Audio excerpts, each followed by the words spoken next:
Hola, muy buenas noches. Bien, el objetivo de este video es respondernos pues una pregunta fundamental para muchas personas y es ¿qué es filosofía? O sea, realmente cuando hablamos de filosofía, ¿qué pensamiento se puede llamar como pensamiento filosófico? ¿Hasta dónde abarca la filosofía? ¿Qué no abarca la filosofía? En fin. Bien, tenemos que entender que la filosofía tiene un motor muy importante que la impulsa. Y este motor es el anhelo muy humano, quizá demasiado y exageradamente humano, de descansar en la verdad. Los seres humanos queremos saber la verdad de todo lo que nos rodea, queremos tener verdades fundamentales sobre las cosas, poderlas volver máximas, poder decir esto es de este modo y ya no tiene cambio. Eso significa que queremos unificar el pensamiento, queremos además universalizarlo y lo hacemos porque tenemos una necesidad. Esa necesidad es la que nos impulsa a necesitar definir cosas, queremos saber todo, entonces estamos necesitados. El ser humano no es más que un ser necesitado de conocimiento, de verdad, de definirse, de saber qué lo rodea, para qué estoy en el mundo, qué hay después de la vida, qué hay antes de la vida. Nos preguntamos cosas todo el tiempo. ¿De dónde venimos? ¿Quiénes somos? ¿Qué va a pasar con nosotros cuando muramos? ¿Existe Dios? Si existe Dios, ¿quién creó a Dios? Tratamos de volver todo una opinión que se pueda encerrar en una unidad y esa unidad volverla universal. Es gracioso como curiosamente queremos, por ejemplo, definir a Dios cuando ni siquiera conocemos en profundidad los océanos nuestros, no conocemos el universo, porque conocemos el universo lo mínimo, pero curiosamente queremos poder decir Dios es exactamente esto y está aquí encapsulado el conocimiento sobre Dios y ya, eso es Dios, y no hay cambio. Entonces, ¿qué nos sucede? Como nosotros buscamos tener pues un logos común, buscamos la verdad de todos. Nosotros nos fijamos en las religiones. Cada religión se plantea como una verdad absoluta y cada una dice aquí está la verdad. La ciencia nos muestra, por ejemplo, las verdades y nos dice esta es la verdad porque esto es lo que hemos investigado y esto es así, esta es la verdad absoluta. Somos unos seres además con una necesidad de absolutos. Siempre estamos tratando de encontrar un absoluto a todo, el absoluto bien, el absoluto mal, la absoluta verdad, lo que es cierto, lo que es falso, y eso nos impulsa a tener que estarnos cuestionando absolutamente todo el tiempo. Bien, nosotros tenemos una idea, meditos de cada cosa que nos rodea en el mundo. Descartes nos hablaría en sentido de la res, la cosa con significado. Entonces ahí está muy fácil, la cosa con significado nosotros la podemos definir, la podemos absolutizar y la podemos volver universal. Pero ¿qué pasa cuando no podemos volver las cosas algo con significado? Entonces nos encontramos con que cosas que nosotros no definimos, que no se dejan ver, que no están ahí, que no son obvias a nuestros ojos.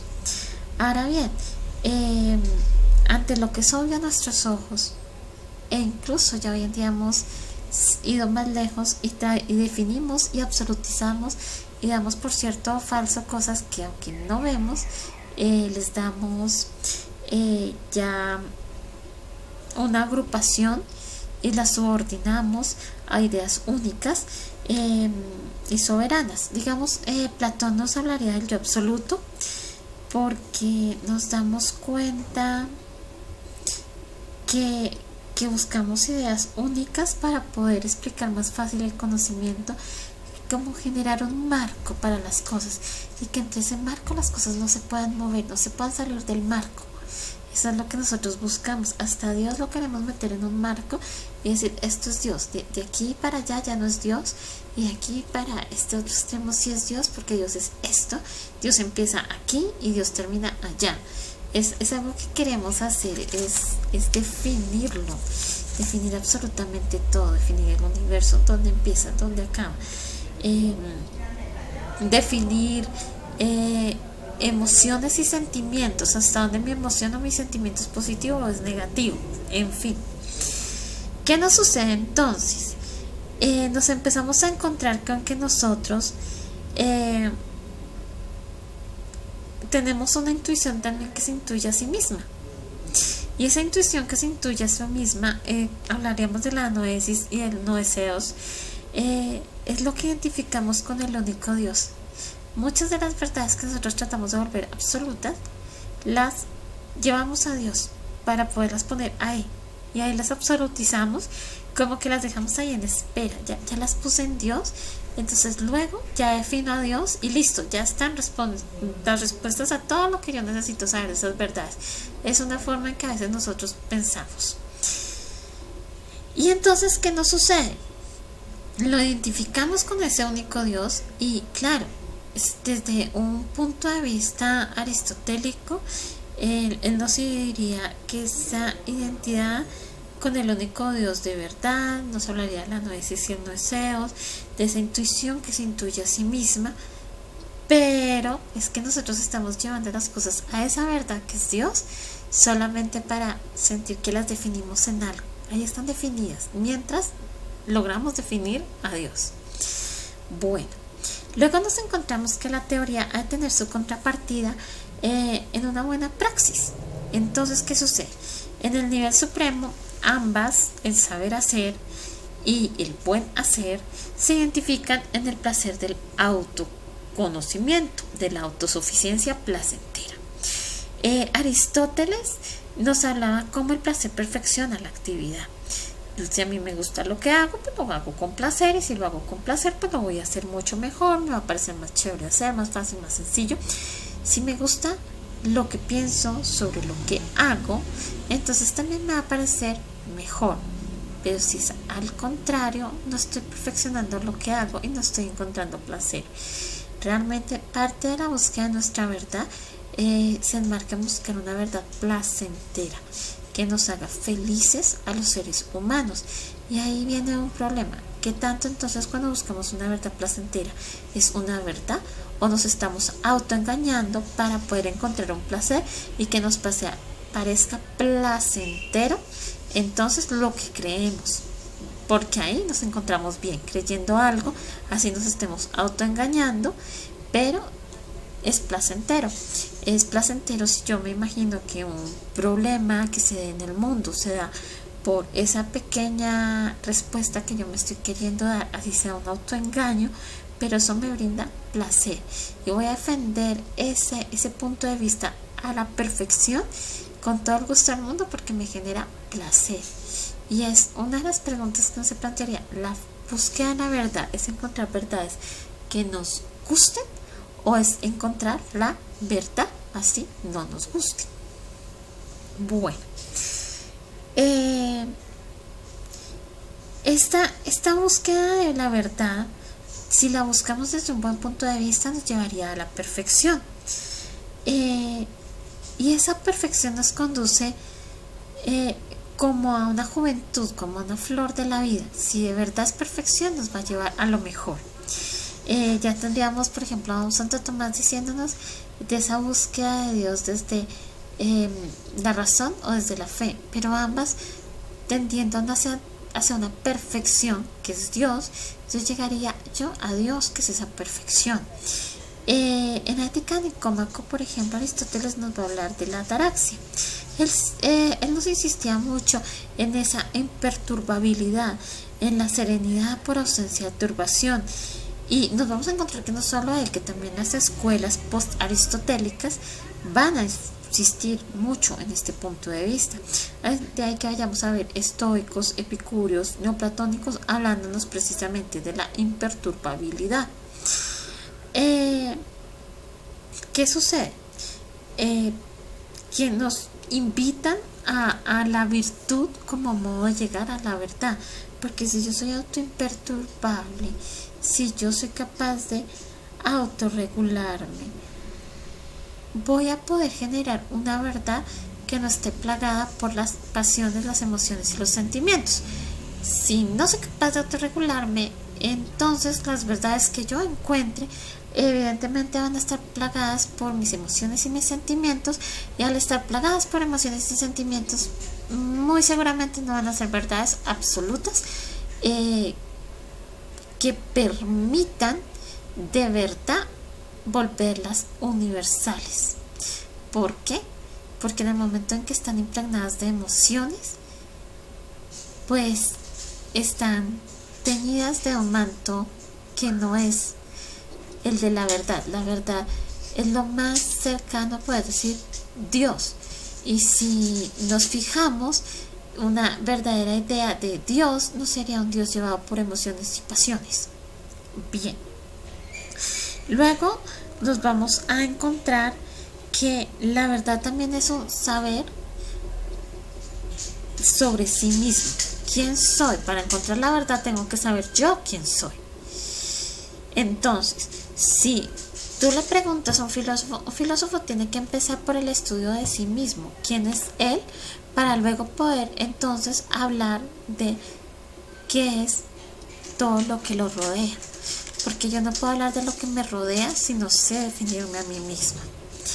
Ahora, entonces, cuando me defino a mí mismo, me voy a encontrar con que no necesito nada ajeno a mí mismo. Ya voy a poder estar dentro de esa virtud de ataraxia, de imperturbabilidad, lo cual va a generar que lo que viene de afuera no me afecte. Y como no me afecta, voy a poder observar las cosas de fuera de una forma tan imperturbable que las voy a poder definir.